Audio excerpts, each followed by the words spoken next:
tous, j'espère que vous allez bien. Là on se retrouve avec une vidéo rentrée littéraire Flammarion avec 2 titres. J'en ai reçu 3 mais je pense que le 3e je le lirai pendant mes vacances dans 2 à 3 semaines. Donc je vous proposerai peut-être une autre vidéo mais pour l'instant il y a 2 titres. Alors il y a 2 titres assez forts, assez puissants. Le premier, je vais vous les montrer directement, ce sera plus simple. Le premier c'est Maître au monde de Chloé Corman et le second c'est un premier roman. Il y a des enfants uniques de Gabrielle de Tournemire. Alors celui-ci, il parle des femmes, du corps des femmes, de la femme contemporaine.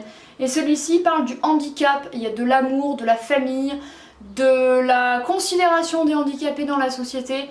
Bref, voilà. Je vais commencer par Maître au monde parce que c'est le premier que j'ai lu. Alors, celui-ci, donc comme l'indique la couverture et le titre, celui-ci va parler des femmes, écrit par une femme, pour les femmes, mais pas que. On suit, il y a 2 femmes notamment, il y a une héroïne dans ce roman. On a Jill qui est sage-femme dans un hôpital de la région parisienne. Elle enchaîne les gardes, le travail intense, le stress, enfin bref, en tant que sage-femme, infirmière, enfin des travails vraiment intenses. Du coup elle jongle entre ses gardes, les accouchements, les femmes, les difficultés qu'elle peut rencontrer au travail, également les coupes budgétaires au niveau personnel manquant, service qui ferme, enfin bref, on sait à quel point l'hôpital public devient très compliqué. On a tous des problèmes je pense pour prendre des rendez-vous avec des spécialistes. Big up à l'ORL que j'ai appelé, qui m'a dit il y a 8 mois d'attente. Je lui ai dit bah écoutez je vais aller en Corée bientôt, j'irai là-bas, ce sera plus simple. Bref, on s'égare, mais pas tellement. Donc Jill, elle doit jongler un petit peu avec sa vie de famille. Il y a 2 fils. Heureusement qu'il y a ça, il y a maman Jeanne qui est dans le coin, qui peut s'en occuper. Mais sa maman, elle a été malade, donc elle doit un petit peu gérer avec sa condition et ses petits-fils à s'occuper. Donc Jill, elle culpabilise un peu.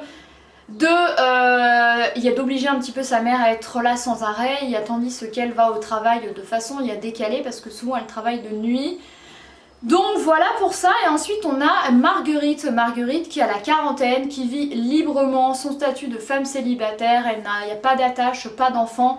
Elle a des aventures un petit peu en dilettante avec un homme qui s'appelle Sam, un américain si je me souviens bien, qui est à Paris de temps en temps. Elle couche un petit peu avec lui. Et tout comme elle a également des relations physiques avec un certain Karim qui a un restaurant. Bref, Marguerite profite de sa condition de célibataire. Il y a tout en travaillant en vue d'un colloque sur les avortements illégaux et sur la loi Simone Veil. Voilà, il y a doctorante je crois, donc voilà. Et on a du coup, il y a 2 femmes qui n'ont rien à voir l'une avec l'autre. L'une travaille dans la santé, avec un stress, il y a 2 malades dans son travail, et là il y a 2 fils qu'elle élève seule. Il y a la même maladie qui rôde dans son quotidien parce que de sa maman. Et Marguerite qui vit seule, sans enfant, vraiment seule, mais qui vit pleinement sa vie, elle a l'air quand même heureuse. Donc voilà, c'est un livre qui parle d'elles, de leur quotidien, de leur vie, et jusqu'au jour où il y a Marguerite, et ça je ne vous spoil pas parce qu'il y a écrit ici, mais jusqu'au jour où Marguerite tombe enceinte à 40 et quelques années, mais elle ne sait pas qui est le père. Donc voilà. Et le dos dit: dans une langue puissante et charnelle, Chloé Corman nous offre un roman qui s'empare de l'histoire des femmes entre hier et aujourd'hui. Il y a de leur corps de filles, de mères et d'amantes, des corps joyeux ou malmenés, traversés de 1000 vies et occupés aussi à la donner. Bref, c'était un bon roman que j'ai bien aimé. Effectivement, je pense qu'il est bien, surtout encore actuellement où on se pose encore des questions, on est encore en recherche de l'égalité homme-femme. Voilà, je pense que c'est bien de lire un livre qui parle des femmes pour les femmes. Mais les hommes devraient le lire aussi, ce serait pas mal. Bon, il y a des scènes un peu dures, mais de façon générale, c'était pas mal. Il y a des scènes notamment à l'hôpital qui sont un peu dures quand je disais ça. J'ai bien aimé, ça n'a pas été un coup de cœur incroyable. Je pense que je mettrais 7,5 sur 10, mais il était bien. Et le second que j'ai vraiment adoré, c'est un premier roman. J'aime beaucoup les premiers romans parce qu'il y a vraiment comment dire, juste, la personne n'a rien à prouver, elle a écrit, elle a une histoire à... Enfin voilà quoi, il n'y a pas de challenge, juste elle écrit, bim, ça sort, ça plaît pas. Et pour l'instant c'est le 2e roman de cette rentrée littéraire que je lis. Après le Matilda Di Matteo qui est dans le coin en plus, bah tiens il est juste ici. Il y a La Bonne Mère de chez l'Iconoclaste, donc ma vidéo rentrée littéraire qui précède celle-ci, et que j'ai adoré également, donc je pense qu'il y aura des vraiment coups de cœur au niveau des premiers romans pour cette rentrée lit, donc c'est plutôt très très cool. Alors c'est un roman plus fin que le précédent, celui-ci il y a 220 pages, je l'ai beaucoup aimé, et l'autrice en fait s'est aidée de son expérience dans un foyer d'hébergement pour adultes en situation de handicap pour écrire sur ce roman qui parle du handicap mental et physique. Roman dans lequel on suit, il y a notamment Hector et Luz. Hector qui a 13 ans au début du récit, qui est un jeune enfant handicapé. Alors on ne sait pas vraiment quel handicap il a, on sait juste que ça s'est su pendant la grossesse de sa maman, qu'elle a réfléchi avec son compagnon Stéphane à le garder ou pas. Finalement oui, Hector est fils unique et il va dans une institution spécialisée et c'est là qu'on se rend compte à quel point le handicap physique et mental également est vraiment, comme le dirait une amie qui a été infirmière, le parent est pauvre il y a la médecine et des institutions de médecine en France parce que il n'y a que très peu de choses qui sont mises en place pour les gens différents parce que l'école traditionnelle ça ne va pas, il n'y a pas vraiment d'institutions spécialisées exprès, bref, les parents font de leur mieux pour essayer d'éduquer quand même leur enfant, pour lui faire prendre il y a l'indépendance et il y a maturité.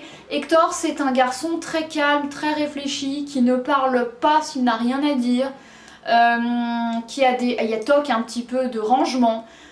Et en face il y a Luz, une jeune fille du même âge, de laquelle il va tomber amoureux. Luz qui est un petit peu une jeune fille qui a été handicapée suite à l'accouchement et il y a l'aînée de 3 filles, voilà. Et c'est une jeune fille très volubile, très extravertie, donc un petit peu le contraire de Hector, il y a niveau caractère. Et contrairement à Hector où son physique peut s'améliorer, à elle son physique va se dégrader de façon certaine. Donc c'est quand même assez triste. Et voilà, c'est une jeune fille qui attire les regards parce qu'elle parle très fort, elle est habillée de plein de couleurs, elle fait pas vraiment ses phrases grammaticalement, il y a parfaitement. Bref, voilà, il y a 2 jeunes hommes et femmes qui vont tomber amoureux. Et c'est un roman qui se passe sur plusieurs années et c'est un petit peu vraiment le regard de la société sur eux, qui rigole un petit peu, qui ne les prend pas au sérieux. Mais est-ce qu'un couple de handicapés peut vivre ensemble, peut être indépendant ensemble, peut être heureux? Est-ce que ça peut durer et pourquoi la société ne l'accepte pas? Voilà, donc c'est un roman du point de vue des parents. On a également le point de vue et on a également le personnage de Carlo qui est éducateur de Hector dès ses 13 ans, qui considère un petit peu Carlo comme son petit frère et qui va aider un petit peu à faire en sorte que la famille des 2, Luz et Hector, que les familles acceptent un petit peu ce couple et arrêtent de s'opposer à ce qu'ils soient ensemble. Voilà, c'est un vraiment beau roman et il y a écrit avec une écriture aussi incarnée que précise. Gabriel de Tournemire livre un roman d'apprentissage, chemin de compréhension de soi et de l'autre, micro-fresque de la naissance possible d'une famille différente, unique. J'ai beaucoup aimé ce roman, je le trouve très beau, très profond, très réfléchi et documenté sur le sujet, sujet duquel je ne connaissais pas grand chose, que je connaissais mal et qui m'intéressait et que j'ai beaucoup aimé. Parce que ce sont juste des personnes un peu différentes qui peuvent quand même vivre en indépendance, mais à qui on refuse cette indépendance parce qu'ils sont vus comme différents, un peu bizarres, un petit peu il y a décalage. Voilà, un beau roman que je vous invite vivement à découvrir. Donc voilà, c'en est tout pour cette vidéo. Il y a 2 titres Flammarion avec Maître au monde et Des enfants uniques. Il y a 2 bons titres chez Flammarion. Coup de cœur vraiment pour celui-ci que j'ai trouvé hyper intéressant. Merci d'avoir regardé cette vidéo. N'hésitez pas à me suivre pour découvrir mes futures et très prochaines vidéos de la rentrée littéraire, ainsi qu'il y a d'autres vidéos qui n'auront rien à voir avec la rentrée littéraire. Merci d'avoir regardé cette vidéo. N'hésitez pas également à vous abonner. Et moi je vous retrouve très bientôt dans une prochaine. Bye!